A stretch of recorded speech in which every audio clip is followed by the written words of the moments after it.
इस इंडस्ट्री में, gate industries में मुश्किल से आप ये मान के चलिए कि 10 से 30% होता है ना।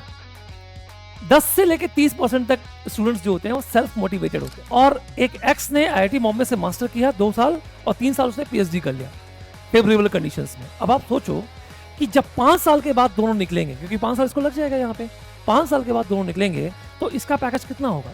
तो डेफिनेटली ये अपनी करियर जो स्टार्ट करेगा वो 30 to 40 एलपीए से स्टार्ट करेगा। टीचर कनेक्ट मुझे ऐसा लगता है कि अब अगर 500 की भीड़ और 1-to-1 इंटरेक्शन है तो यहाँ पे 80% आप स्टूडेंट टीचर कनेक्ट को आप।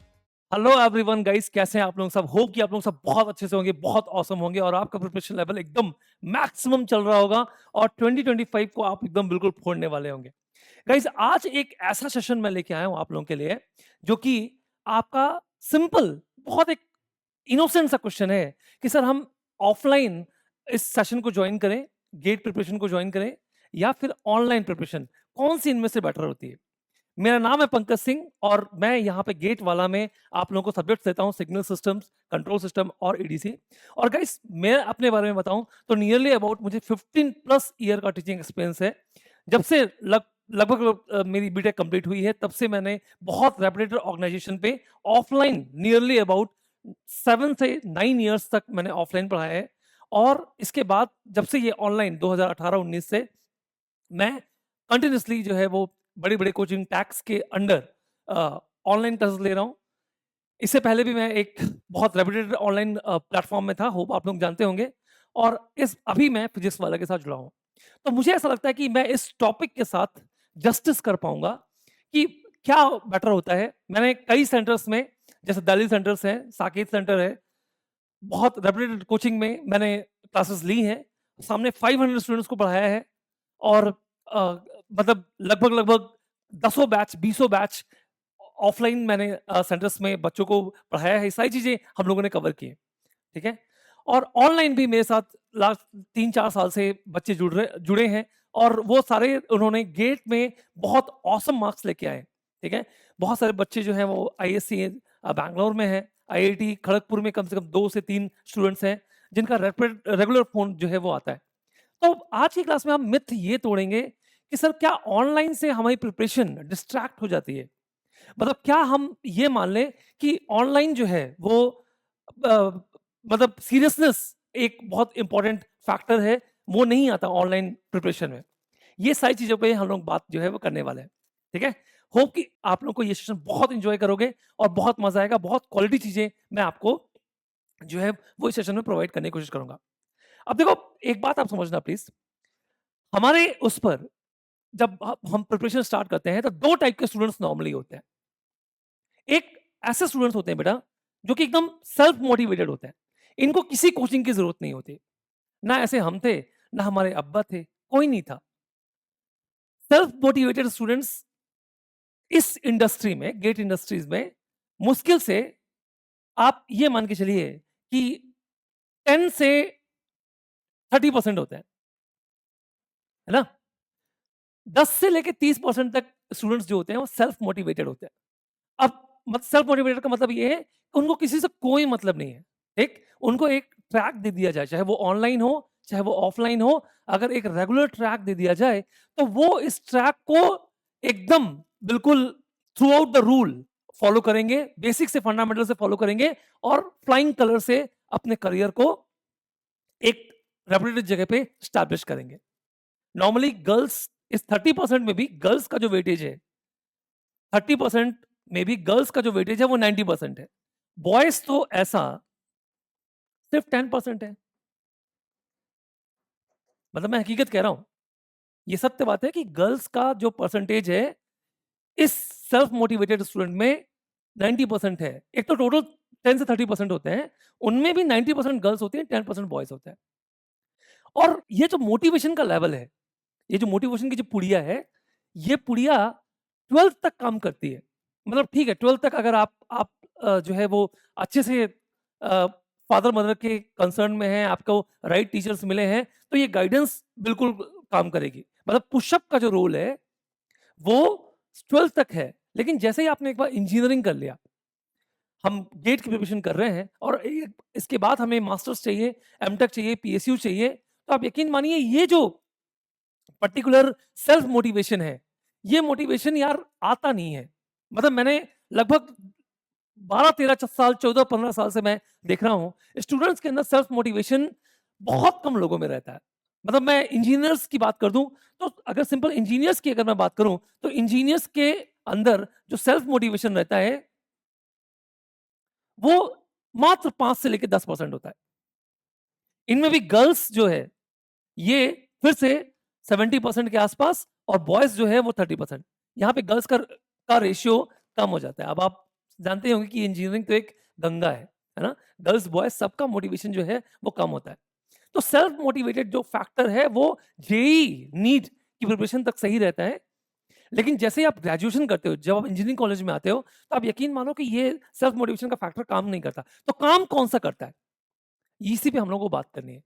यहाँ पे मोटिवेशन जो काम करता है, वो होता है अपने पियर्स के साथ, जो हमारे आसपास के सहपाठी हैं, उनका अगर कहीं पर सिलेक्शन हो गया, लेट्स से टॉप लेवल। मैं यहाँ पे एक बात मैं आपको क्लियर कर दूं, मैं सक्सेस को इस जगह पे मैं ये मान रहा हूं कि सक्सेस का पैरामीटर ये है कि आप टॉप नॉच पीएसयूज में हैं, या फिर आप किसी जो टॉप 7 आईआईटीज हैं उनके टॉप लेवल प्रोग्राम का हिस्सा है, मास्टर्स या पीएचडी। सक्सेस का पैरामीटर इस पूरे सेशन के लिए ये है, ठीक है? तो अगर मैं आपसे कहूं कि इस पे सेल्फ मोटिवेटेड जो स्टूडेंट्स हैं, बीटेक के, बी के, ठीक है, उनका क्या होगा? तो ये सिर्फ मात्र और मात्र 5 से 10% होते हैं, उनमें भी गर्ल्स जो है वो 20% होती है। एक दूसरे टाइप के स्टूडेंट होते हैं, ये कंफ्यूज्ड, हम शायद इसी में है ना? मतलब हमको यही नहीं पता है कि एग्जैक्टली हमको करना क्या है। मतलब मैंने, यार हद हो गई, मैंने एक केस सुना हाई कोर्ट का, जहां पे जज साहब जो है वो, एक बीटेक के बंदे ने बीएड कर लिया, ठीक है, बीटेक के बाद बीएड कर लिया, उस और उसकी डिग्री जो है वो फर्जी निकल गई, तो उस पर जो है मुकदमा चल रहा था, एमपी हाई कोर्ट का केस जो है वो मैं कुछ दिन पहले देख रहा था। मतलब हद हो गई। मतलब अगर आपको बीएड ही करना था तो बीटेक क्यों किया? है? बहुत सारे ऐसे बच्चे होते हैं जो बीटेक के बाद डिसाइड ही नहीं कर पाते अपना पाथ कि हमें एग्जैक्टली करना क्या है। और फिर गेट की बात है तो बहुत दूर की बात है। कोई एमबीए करने चला जाता है, कोई बैंकिंग में चला जाता है, कोई कहीं चला जाता है, कोई कहीं चला जाता है, कोई यूपीएससी करने लगता है, यूपीएससी में भी 4-5 साल वेस्ट करते हैं, कोई कैंपस सिलेक्शन हो जाता है। और लोग ये मान लेते हैं कि कैंपस ही हमारा सब कुछ है। टीसीएस में घिस घिस के, रगड़ रगड़ के जो है वो हम एक अपने 10-20 साल, 30 साल, 40 साल के बाद जो है वो अपने जिस लेवल पे पहुंचना है उस लेवल पे पहुंच जाओगे। एक मैं सिंपल सा एक करियर पाथ बताता हूं। एक बंदा है, मान लो आईआईटी लेट्स से बॉम्बे से, जिसने मास्टर किया है, सपोज एक सिंपल आईआईटी लिया, और मैं इसकी जर्नी ले रहा हूं एक्स, ठीक है? और ये एक्स से पहले एक्स का एक दोस्त था वाई, और ये दोनों, ये गुरु घासी राम में दोनों साथ में, गुरु घासी राम कॉलेज है एक, इमेजिन कर लीजिए, इंजीनियरिंग कॉलेज है, ठीक है? इससे दोनों बीटेक कर रहे थे। एक्स ने अपने बीटेक में गेट की प्रिपरेशन की और आईआईटी बॉम्बे पहुंच गया मास्टर करने, और वाई को यहीं पे मिल गया एक रेपुटेटेड, मैं किसी कंपनी का नाम नहीं लूंगा, लेट्स से जेड कंपनी, और वहां से वो सॉफ्टवेयर इंजीनियर जो है वो बन गया। अब आप सोचो, इसने 2 साल मास्टर किए, 2 साल एमटेक किए, 2 साल उसने एमटेक किया, और फिर लेट्स से पेशेंटली 3 साल पीएचडी किया, इंटीग्रेटेड मास्टर प्लस पीएचडी किया। सोचो पेशेंटली। अब देखो बहुत सारे फैक्टर्स हैं यहाँ पे काम करते हैं, हो सकता है कि एक्स की फैमिली उसको सपोर्ट कर रही हो, और उसकी जो जो परिस्थितियां हैं वो इन सबको डाइजेस्ट कर रही हो, वाई की ऐसी ना हो, मैं ये सब मानता हूं। हम मान लेते हैं कि दोनों की कंडीशन सेम थी, लेकिन वाई ने ये ऑप्ट किया ये पाथ, और एक्स ने ये पाथ ऑप्ट किया। अब आप सोचो जरा, 5 साल के बाद ये वाई इस जेड कंपनी से, नो मैटर कितनी भी कंपनी स्विच कर ले, और इसका स्टार्टिंग पैकेज था let's say 4.5 lakh per annum, okay, यहां से उसने कमाना चालू कर दिया बीटेक के जस्ट बाद। और एक एक्स ने आईआईटी बॉम्बे से मास्टर किया 2 साल, और 3 साल उसने पीएचडी कर लिया फेवरेबल कंडीशंस में। अब आप सोचो कि जब 5 साल के बाद दोनों निकलेंगे, क्योंकि 5 साल इसको लग जाएगा यहाँ पे, 5 साल के बाद दोनों निकलेंगे, तो इसका पैकेज कितना होगा? आप खुद इमेजिन करके देखो और लास्ट के डेटा देख लो। हालाँकि आजकल आईआईटीज़ में भी प्लेसमेंट का क्राइसिस अभी कुछ दिनों से चल रहा है, बट यकीन मानिए कितना भी क्राइसिस चल जाए, कितना भी क्राइसिस चल जाए, अगर बंदा यहाँ से करके बाहर निकला है, तो डेफिनिटली ये अपनी करियर जो स्टार्ट करेगा, वो 30 टू 40 एलपीए से स्टार्ट करेगा। मैं यहाँ तक की बात कर रहा हूँ, अगर ये जर्नी उसने शांति से कर ली है तो। आप समझ रहे हैं मैं क्या कहना चाह रहा हूँ? यानी कि आपकी लाइफ में ये डिसीजन लेना बहुत इंपॉर्टेंट है कि आपको एग्जैक्टली बीटेक के बाद ये पाथ चुनना है या ये पाथ चुनना है। 5 साल के बाद ये 4.5 से स्टार्ट किया इसने, बहुत हाथ पैर मारेगा तो पहुंचेगा 8 या 9 में। आप देख लीजिए, उठा के देख लीजिए, सारे सॉफ्टवेयर इंजीनियर्स आपके अगल बगल ही घूमते रहते हैं। लेकिन अगर आपने पेशेंटली, अगर आपके डेफिनेटली यहाँ पे अगर आपका घर का माहौल अलाउड नहीं कर रहा है, वो एक अलग फैक्टर हो गया, उस पे हम बात नहीं कर रहे हैं। लेकिन अगर बहुत ऐसे नहीं होते हैं, आजकल पेरेंट्स के अंदर एक मोटिवेशन होता है कि यार हमें अपने बच्चों को पढ़ाना है, ठीक है? मैं भी एक एवरेज मिडिल क्लास फैमिली से बिलॉन्ग करता हूँ। मेरे भी पेरेंट्स के अंदर कोई, मैं टाटा या बिरला नहीं था, उनके अंदर एक जज्बा था कि यार पढ़ाना है इसको, ठीक है? मेरी बेटी है, मुझे भी एक जज्बा है कि उसको पढ़ाना है, चाहे वो कुछ भी कर सके, कुछ भी करना पड़े। तो आजकल मैं ये मानता हूँ कि 90% लोगों के अंदर ये जज्बा होता है। तो अगर आप सेम लेट्स से प्लेट पे हैं और अगर आपने एक पाथ गलत चुन लिया, तो कहानी ये होती है 5 साल के बाद, 5 साल के बाद कहानी ये होती है। और ये जब वो स्विच करेगा, तब ये मल्टीफोल्ड, ये एक्सपोनेंशियल ग्राफ होगा, याद रखिएगा प्लीज। ये जो ग्राफ होगा, ये एक्सपोनेंशियल ग्राफ होगा, ऐसा स्टार्ट ही करेगा। और ये जो ग्राफ होगा, ये ग्राफ एक स्टेप फंक्शन को फॉलो करेगा। होप कि आप लोग समझते हैं कि what do you mean by step function and what do you mean by exponential, ठीक है? तो ये बहुत इंपॉर्टेंट है, सही टाइम पे हमें ये पता होना चाहिए कि एग्जैक्टली कंफ्यूजन जो हमारे अंदर होता है कि हम क्या करें, ये राइट पाथ चुनना बहुत इंपॉर्टेंट है। चलिए आते हैं आज के टॉपिक पे, ठीक? तो अब अगर हमने एक पाथ मान ले चुन लिया कि हमें गेट करना है, तो अब मुद्दा ये आता है कि हमें ऑफलाइन करना है या ऑनलाइन करना है। मैं कुछ पैरामीटर से एक ऑनेस्ट रिव्यू आपके सामने पेश करूंगा, ठीक? और ये इंपॉर्टेंट है, ये रिव्यू याद रखिए प्लीज। भले मैंने टी शर्ट पहनी है, पर रिव्यू ऑनेस्ट ही होगा। मैं जरा सा भी ऑनलाइन को या ऑफलाइन को, क्योंकि बराबर बराबर का ऑलमोस्ट ऑफलाइन की ओर मेरा जो जो इंक्लिनेशन है करियर का अभी तक का, वो नियरली 60 से 70% है। तो मैं अच्छी तरीके से जज करके बता सकता हूं कि एग्जैक्टली ऑफलाइन में दिक्कतें क्या आती है और ऑफलाइन अच्छा क्यों है, ठीक है, at the same time.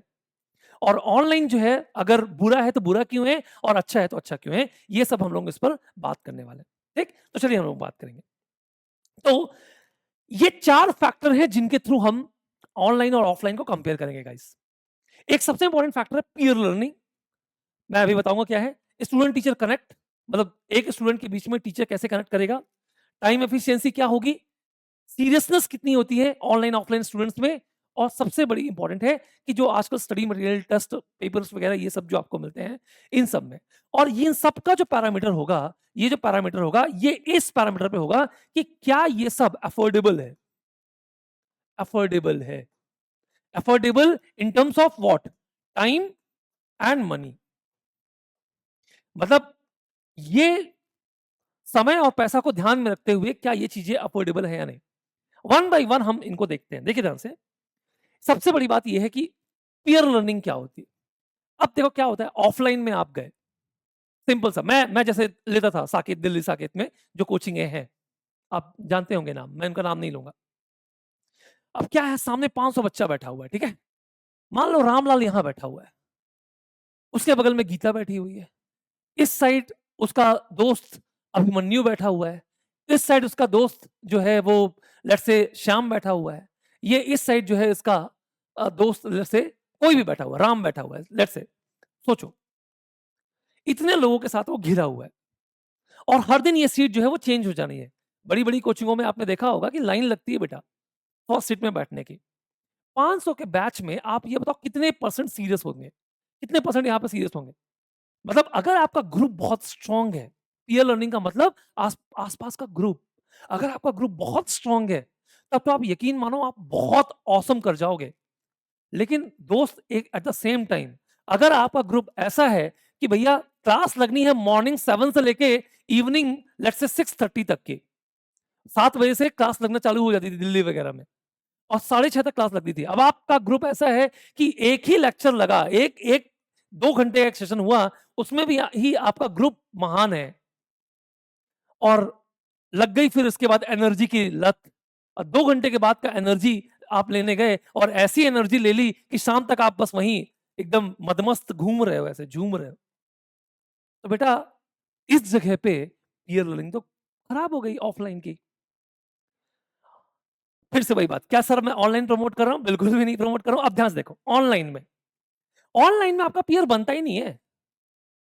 Hardly आप किसी से आप कनेक्ट कर पाते हो। भाई सामने एक स्क्रीन का पर्दा है, मैं इसको देख पा रहा हूं, ना मैं उसको देख पा रहा हूं, ना मैं किसी और को देख पा रहा हूं, ना मेरे पीछे रामलाल बैठा है, ना श्यामलाल बैठा है, ना गीता बैठी है, कोई नहीं बैठा है भाई।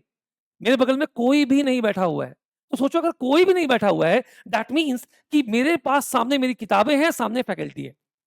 यानी पीयर का एक ग्रुप है। अगर मैं इसको लेट्स से 50%, मान लो एक सी स्टूडेंट है, इसके लिए अगर मैं कह दूं कि 60% इसको लेट्स से यूटिलाइज करता है, तो हम ये मान सकते हैं कि ये 30% यूटिलाइज करेगा। आप यही कहोगे 30% ये यूटिलाइज करेगा, दैट्स इट। पीयर लर्निंग में आप 100% यूटिलाइज कर ही नहीं सकते, कितना भी आप दोस्त फ्रेंड सर्कल अच्छा हो, अगर आप मेहनत नहीं करोगे तो ईमानदारी से कुछ भी नहीं होगा। पहला फैक्टर समझ में आ गया। अब आप बताओ स्टूडेंट टीचर कनेक्ट की बात करते हैं। 500 बच्चों के स्ट्रेंथ में लेट्स से आपको मैंने डाउट के लिए 2 घंटे के बाद का जो ब्रेक है उसके लिए मैंने बुलाया, आप बस तो हो नहीं, 10 लोगों को मैंने बुला लिया। अब उसके बाद मेरे पास लिमिटेड 20 मिनट का ब्रेक है, मुझे ब्रेक भी लेना है, चाय भी पीनी है, और उसके बाद जो है वो नित्य कर्म भी करने हैं और आना भी है, अब ये हर ब्रेक में है। अब आप सोचो कि मैं कितना डाउट कनेक्ट कर पाऊंगा, और एक बार सब्जेक्ट खत्म हुआ, मान लो मैं कहीं पर सिग्नल पढ़ाने गया, तो मेरा मन है कि मैं उस बच्चे का डाउट क्लियर करूं। सोचना, मेरा मन है कि उस बच्चे का डाउट क्लियर करूं, लेट्स से दिल्ली के साकेत सेंटर का, लेकिन 10 दिन का एक फिक्स शेड्यूल है, इसके बाद मुझे हैदराबाद जाना है। अब एक बार मैं हैदराबाद में चला गया, अब वो जो जो उसका डाउट है, उस डाउट को उसने क्लियर किया नहीं क्लियर किया, बहुत सारे तो बहुत शाई नेचर के होते हैं ना, अरे यार ये सिली डाउट हुआ तो, अगर ये सर ने 500 के बीच में ही मेरी उतार दी तो क्या होगा? बहुत सारे बच्चे ऐसे भी सोचते हैं, ये भी सोचो। और मुझे टाइम नहीं मिला, अगर मैंने कनेक्ट नहीं किया तो क्या होगा? फिर तो गए स्टूडेंट टीचर कनेक्ट। यहां पे मैं कह दूं कि ये मात्र मात्र 20% होगा। लेकिन ऑनलाइन में क्या होगा? ऑनलाइन में फिर से मैं प्रमोट नहीं कर रहा हूं, मैं एक बात बार बार बोल रहा हूं, ऑनलाइन में क्या होगा सर? ऑनलाइन में आपके पीछे एक डेडिकेटेड फैकल्टी लगा दी जाएगी। आप समझ रहे हो? फिजिक्स वाला में तो ये कल्चर है कि एक डेडिकेटेड फैकल्टी आपको लगा दी जाएगी, साथ में आपके साथ प्रिपरेशन, वो आपकी प्रिपरेशन के लेवल को जज करेगी। इतने सारे टेस्ट होंगे, मॉनिटर होंगे कि आप डाउट का एक सेक्शन है, आप हमारे पेड बैच पे जाइए, देखिएगा आपको डाउट का एक सेक्शन मिलेगा। आप वहां पे, और यहां पे एक रिचुअल है सर कि आपको डाउट क्लियर करना है, दैट मींस क्लियर करना है। क्योंकि 2 घंटे की क्लास यहां पे हुई लेट्स से, या 4 घंटे की क्लास हुई, इसके बाद हमें असाइनमेंट है कि डाउट किसी बच्चे का वहां पे पोर्टल पे लिखना चाहिए, कॉमन पोर्टल बनता है। तो स्टूडेंट टीचर कनेक्ट, मुझे ऐसा लगता है कि अब अगर 500 की भीड़ और 1-to-1 इंटरेक्शन है, तो यहां पे 80% आप स्टूडेंट टीचर कनेक्ट को आप डिनोट कर सकते हो। अफोर्डेबिलिटी आ रहा हूं मैं, अफोर्डेबिलिटी, टाइम और मनी। अफोर्डेबिलिटी का पैरामीटर क्या है? यहां पे है टाइम और प्लस मनी। टाइम और मनी दोनों का हम देखेंगे हर पैरामीटर्स पे। अब बात करते हैं थोड़ा सा स्टडी मटेरियल की। आप ये मान सकते हो कि सर एक एक प्रॉपर स्टडी मटेरियल आपको ऑनलाइन मिलती है, सॉरी ऑफलाइन जो है, आपको एक प्रॉपर पैकेज आपको मिलता है। बिल्कुल, मैं यहाँ पे मानता हूं कि यहाँ पे ऑफलाइन बेटर है, एक प्रॉपर पैकेज आपको मिलता है। हालांकि अब कई सारे ऑनलाइन प्लेटफॉर्म में भी आपको एक प्रॉपर पैकेज दिया जाता है, फिजिक्स वाला में भी आपको एक प्रॉपर पैकेज आपको मिलता है। तो अगर मैं आपसे ये कहूं कि, तो ये चूंकि अभी ये इस पर ट्रेंड इतना नहीं है, एक स्टडी मटेरियल आपको प्रॉपर मिलता है, बाकायदे फैकल्टीज आपको टेलीग्राम में जोड़ती है, अपने नोट्स प्रोवाइड करती है। जैसे मेरा खुद का टेलीग्राम चैनल है, मेरे खुद के टेलीग्राम चैनल में लेट्स से पहले वाले टेलीग्राम चैनल में लेट्स से 12,000 15,000 स्टूडेंट्स जो है वो जुड़े हुए हैं, उन सबको एक कॉमन स्टडी मटेरियल आपको प्रोवाइड की जाती है, टेस्ट सीरीज प्रोवाइड की जाती है, सारी चीजें आपको मिलती है। स्टडी मटेरियल में सारा सब कुछ आपको मिलता है। तो अगर मैं आपसे कहूं तो ये मान लो 40% है, ये 60% है, मैं इतना मान सकता हूं। क्योंकि यहाँ पे आपको बुक्स के पैकेज वगैरह मिलते हैं। देखो बेटा, एक बात आप समझना प्लीज, स्टडी मटेरियल ना ज्यादा आपको फैक्टर स्टडी मटेरियल इसलिए इंपॉर्टेंट नहीं है, गेट की प्रिपरेशन की बात कर रहा हूँ, क्योंकि गेट में अगर आप लेट्स से मैंने आपको एक सिग्नल सिस्टम का की बुक प्रोवाइड कर दी, अब आप सिग्नल सिस्टम के बुक्स में ही बह गए, अगला सब्जेक्ट आपके लिए पेंडिंग पड़ा हुआ है। अगर आपको स्टडी मटेरियल गाइडेंस करने वाला कोई नहीं है ना, तो फिर स्टडी मटेरियल बेकार है। आप समझ रहे हो मैं क्या कहना चाह रहा हूँ? तो ये बहुत इंपॉर्टेंट है कि स्टडी मटेरियल आपका फैक्टर है। नाउ टाइम एफिशिएंसी, बेटा टाइम तो यहाँ पे अब आप खुद ही समझो कि अगर आपने 8वीं 10वीं 11वीं 12वीं में कहीं पे भी कोचिंग की होगी, लेट्स से इंजीनियरिंग में भी कहीं पे भी कोचिंग करने गए होगे ऑफलाइन, तो आप टाइम एफिशिएंसी बताओ मुझे, किसका ऑफलाइन का अच्छा है या ऑनलाइन का अच्छा है? भाई 1 साल लग जाते हैं बच्चे को दिल्ली में एडजस्ट होने में। दिल्ली जैसे सेंटर्स में 1 साल रूम का है, रेंट का है, सब कुछ, खाना भी बनाना है, कोचिंग भी मैनेज करना है 10 से लेके 5 की, और आप घर में जाके जो है फिर बर्तन भी मांजना है। अब आप ये मान लो कि यार ये तो स्ट्रगल है, ये तो पार्ट है स्ट्रगल का। अरे बेटा, जो चीज़ तुम घर में बैठ के आराम से तुम्हारी मम्मी, क्या तुम्हारी मम्मी ये नहीं चाहती कि तुम आराम से केवल पढ़ाई करो? हैं? तुमको लेकिन वहाँ पे क्या करना है? तुमको तो जाना है सेंटर और वहाँ पे रूम लेना है, हर जगह रूम को भी सोचना है, ये भी करना है, वो भी करना है। ये पार्ट ऑफ लाइफ नहीं है।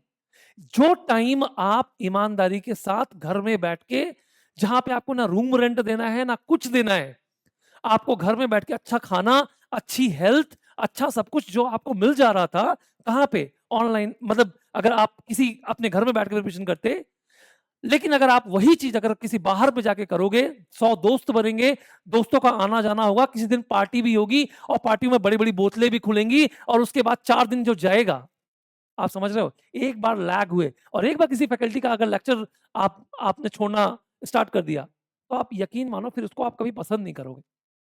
समझ रहे हो? फिर आप क्या सोचोगे कि यार ये 10 दिन का ऑफलाइन में क्या होता है? यार ये सब्जेक्ट चले जाने दे, फिर देखते हैं नेक्स्ट सब्जेक्ट में, नेक्स्ट सब्जेक्ट से एकदम अच्छे से पढ़ूंगा, एकदम अच्छे से पढ़ूंगा, बिल्कुल अच्छे से। ये अच्छा कभी आता ही नहीं है, अच्छा टाइम। कहाँ आता है अच्छा टाइम, बताओ ना? अच्छे से पढ़ूंगा। अरे क्या पढ़ोगे अच्छे से? अगर आप ईमानदारी के साथ पढ़ना होता, तो आपके पास ऐसे प्लेटफॉर्म्स हैं जहां पे आप ईमानदारी से कुछ ना कुछ कर सकते। फिर से वही बात, मैं क्रिटिसाइज नहीं कर रहा हूं, मैंने ऑफलाइन यहां पे टाइम एफिशिएंसी, कोई अच्छा बच्चा है, अगर 10% ऐसे बच्चे होते हैं 500 में से जो कि सच में टाइम का बहुत प्रॉपर यूटिलाइज करते हैं, मेट्रो में भी जाते हैं ना, दिल्ली में भी, तो यहाँ पे हेडफोन लगा के लेक्चर सुन रहे होते हैं, कहीं से भी लेक्चर सुन रहे होते हैं, या फिर जो भी बच्चे, जैसे मुझे अच्छे से याद है, मैं दिल्ली साकेत में एक रेगुलर कोचिंग के लिए पढ़ाता था 2016 बैच में। तो एक बच्चा सामने बैठता था, क्या करता था कि एक रिकॉर्डर रखता था अपने साथ, गॉट इट? और रिकॉर्डर में वो पूरा एक दिन का पूरी रिकॉर्डिंग करता था। सोचो आप, मतलब इतने भी सीरियस लोग होते हैं। वो क्या करता था कि, और फिर उसको फास्ट फॉरवर्ड 2x में जो है वो उसको सुनता था और आता था कि लेक्चर कभी मिस ना होने पाए। अगर आप ऐसे हैं, तब तो आप बिल्कुल अच्छा यूटिलाइज कर रहे हो। लेकिन टाइम एफिशिएंसी में ऐसे ऐसे नहीं हो पाते सर, क्योंकि दोस्त भी तो हैं। अब ये कला कोई अगर सीख ले, अगर यही यही कला अगर ऑफलाइन में आप करना सीखो, तो लोग ही आपका मजाक उड़ाने लगे। ये चीजें सबसे बड़ी बात है। यहाँ पे लेक्चर जो है वो ऑफलाइन में एक बार हो गए तो हो गए। किसी फैकल्टी ने सिग्नल सिस्टम पढ़ा दिया और बहुत औसम पढ़ाया, तो वो तो भैया वो तो पास्ट की बात होगी, पढ़ा के चला गया। लेकिन यहाँ पे ऐसा है कि आपको लेक्चर मिल गए, रिकॉर्डेड फॉर्म में भी मिल गए। वो आपको जब मन कर रहा है आप देख लो भैया, आपको जब मन कर रहा है, जब आप क्वेश्चंस लगाना है आप लगा लो। अच्छा, उस टाइम पे सर ने ये लेक्चर बोला था कॉजालिटी की, ये डेफिनेशन दी थी यार, इससे क्वेश्चंस बनते हैं, हाँ तो देख लो एक बार ना, सट से जाके जल्दी से। तो टाइम एफिशिएंसी आप ही बताओ किसका अच्छा है? सर मैं ये कहूंगा कि इसका 90% है और इसका मात्र मात्र 10% है। करंट परिवेश पे ये भी 10%, वो भी किसका है? 10% किसका है? 10% ऐसे स्टूडेंट्स का है जो कि अच्छे से मेहनत करता है। ठीक है, अब आते हैं बात सीरियसनेस पे। गाइस सीरियसनेस का मतलब एक बात आप समझना प्लीज, सीरियसनेस जो है ना, ये एक, वही मैंने कहा ना, जो सेल्फ मोटिवेटेड होते हैं, ये अपने अंदर की बात होती है बेटा। आपको सीरियसनेस कभी नहीं आएगी अगर आप किसी दूसरे को देख के मोटिवेट होंगे। अगर आपको लाइफ में सच में चाहिए, वो एक आपने एक रॉकस्टार मूवी वाली बात सुनी होगी ना, कि वो आपके अंदर दर्द नहीं है तो फिर तू गिटार नहीं बजा पाएगा। याद करो रॉकस्टार मूवी वाली जो कहानी थी। तो एक बात आप समझो, दर्द के लिए कहीं भटकना नहीं है, अपने अंदर एक जज्बा होना चाहिए। तो ऑनलाइन में सीरियसनेस आ सकती है क्या, पता नहीं यार, ये तो डिपेंड करता है तुम्हारे मोटिवेशन लेवल पे कि तुम्हें कोई चीज कितनी लेवल पे चाहिए। तो क्या ऑफलाइन में सीरियसनेस थी? भगवान जाने। सब जा रहे थे, रामलाल जा रहा था, श्यामलाल जा रहा था, बगल वाला गुप्ता अंकल का लड़का भी कोचिंग जा रहा था, यार मुझे भी 1 लाख की कोचिंग करनी है। पेरेंट्स के नाखून में लोग ऐसे ठोक देते हैं कील, मुझे भी कोचिंग करनी है क्योंकि वो बगल वाला कोचिंग कर रहा है। बेटा सीरियसनेस बगल को देख के नहीं आती, ये तो अंदर से आती है। तो सीरियसनेस के मामले में यहां पर टाई है, ठीक है। अगर आप सीरियस हैं तो आपके पास इतना प्लेटफॉर्म है, इतना सब कुछ है, इतना सारी चीजें हैं, इतनी सारी चीजें हैं कि आप सीरियस हो सकते हो। जरूरी नहीं कि आप किसी का कोर्स लेके सीरियस